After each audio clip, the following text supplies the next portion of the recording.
लगभग 30 साल पहले झुकी कमर वाला भिखारी, जिसका नाम देवेंद्र है, बिल्कुल सीधा और खड़ा था।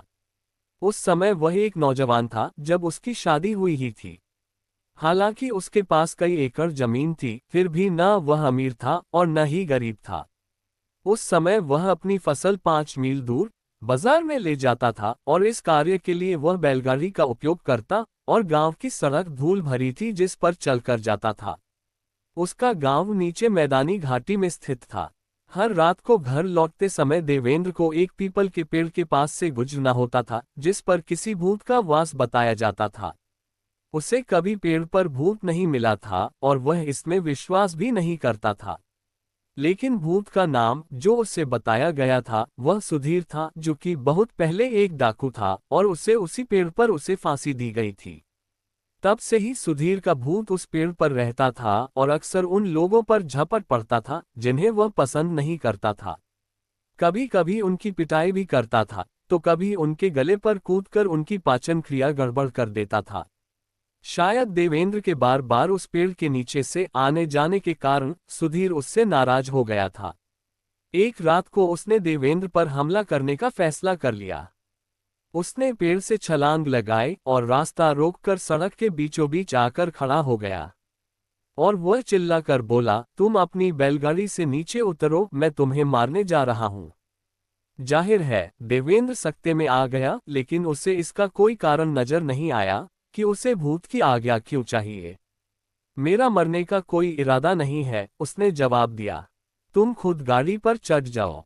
बोला ना, किसी आदमी की तरह।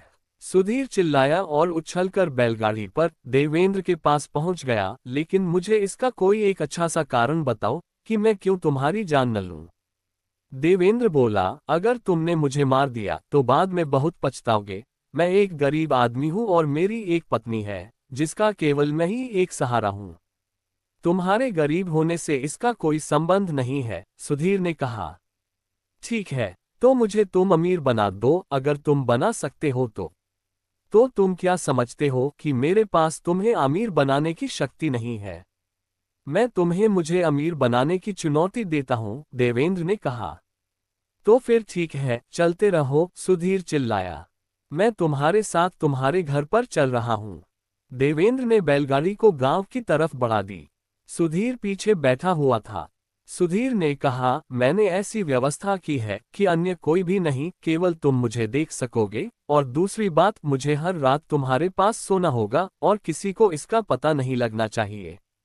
अगर तुमने मेरे बारे में किसी को बताया तो मैं निश्चित रूप से मैं तुम्हें मार डालूंगा। देवेंद्र ने कहा, चिंता मत करो, मैं किसी को भी नहीं बताऊंगा।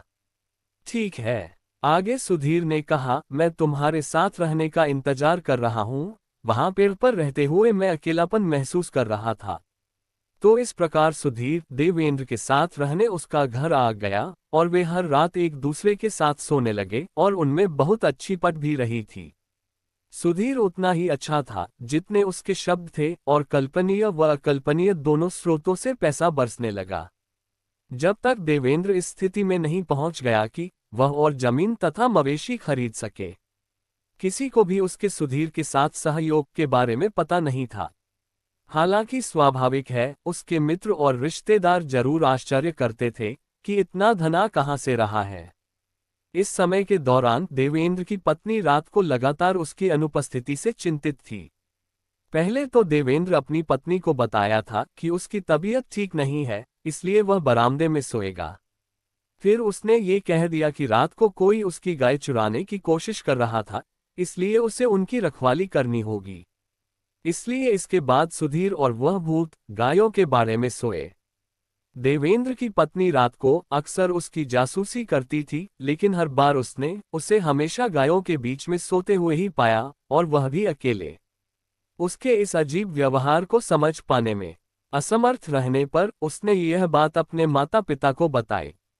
वे देवेंद्र के पास आए और उससे पूछताछ की। देवेंद्र के खुद के रिश्तेदार भी उसकी आय में वृद्धि का स्रोत बताने पर जोर दे रहे थे।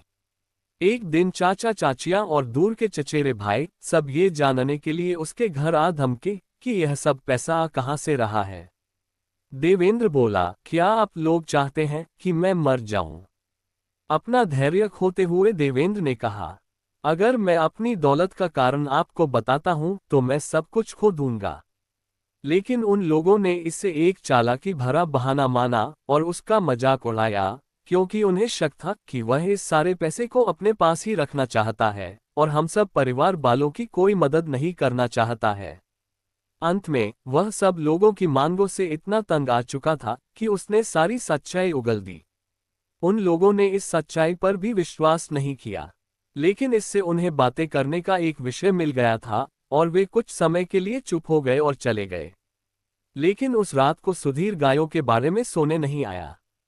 देवेंद्र गायों के साथ अकेला सोया। उसे डर लग रहा था कि अगर वह सो गया तो जब वह सोया हुआ होगा सुधीर उसे मारने का फैसला कर सकता है या जान से मार भी सकता है। लेकिन ऐसा लग रहा था कि भूत की भावनाएं इतनी आहत हुई थीं कि वह वहां से चला गया और देवेंद्र को उसके हाल पर छोड़ गया। देवेंद्र को पूरा यकीन था कि उसके अच्छे भाग्य का अब अंत आ चुका था। अगले दिन जब वह बाजार से अपने गांव के लिए बैलगाड़ी से लौट रहा था तो पीपल के पेड़ से सुधीर ने छलांग लगाई। झूठा दोस्त! बैलगाड़ी को रोकते हुए वह चिल्लाया, मैंने तुम्हें वह सब कुछ दिया जो तुम चाहते थे, फिर भी तुमने मेरे साथ विश्वासघात किया। देवेंद्र ने कहा, मुझे बहुत खेद है, अगर तुम चाहो तो मेरी जान ले सकते हो, मैं तुम्हें नहीं रोकूंगा। तब सुधीर ने कहा, नहीं, मैं यह नहीं कर सकता। हम लंबे समय तक दोस्त रहे हैं, लेकिन मुझे तुम्हें दंड तो देना ही होगा। पीपल के पेड़ से एक डाली तोड़कर उसने उसी से देवेंद्र की पीठ पर इतनी बार मारा जब तक कि उसकी कमर पूरी तरह से झुक नहीं गई। उस दिन के बाद वह फिर से कभी सीधा नहीं हो सका और 20 साल से अधिक समय तक वह इस विकृत रूप में रह रहा। उसकी पत्नी उसे छोड़कर अपने परिवार में चली गई और वह अब खेत में काम करने लायक भी नहीं रहा। इसलिए उसने गांव छोड़ दिया और जीने के लिए भीख मांगता हुआ एक स्थान से दूसरे स्थान पर भटकने लगा। इसी तरह से वह लामहर गांव आ पहुंचा और उसने यहीं रहने का फैसला किया। यहाँ के लोग अन्य स्थानों की बजाय अधिक दयालु लगते हैं, देवेंद्र ऐसा सोचता है। और इतनी ऊंचाई पर यहाँ कोई पीपल का पेड़ भी नहीं है। अब जाने उस धन का क्या हुआ। उसने जो धन सुधीर से प्राप्त किया था वह गायब हो गया। उस धन का क्या महत्व है जिसके लिए तुमने खुद कोई मेहनत नहीं की है। दोस्तों, हमें मालूम है कि कहानी पसंद आने पर आप लाइक और सब्सक्राइब जरूर करेंगे, अतः कहानीराज के तरफ से कहानी को पूरी पढ़ने के लिए आपको बहुत बहुत धन्यवाद।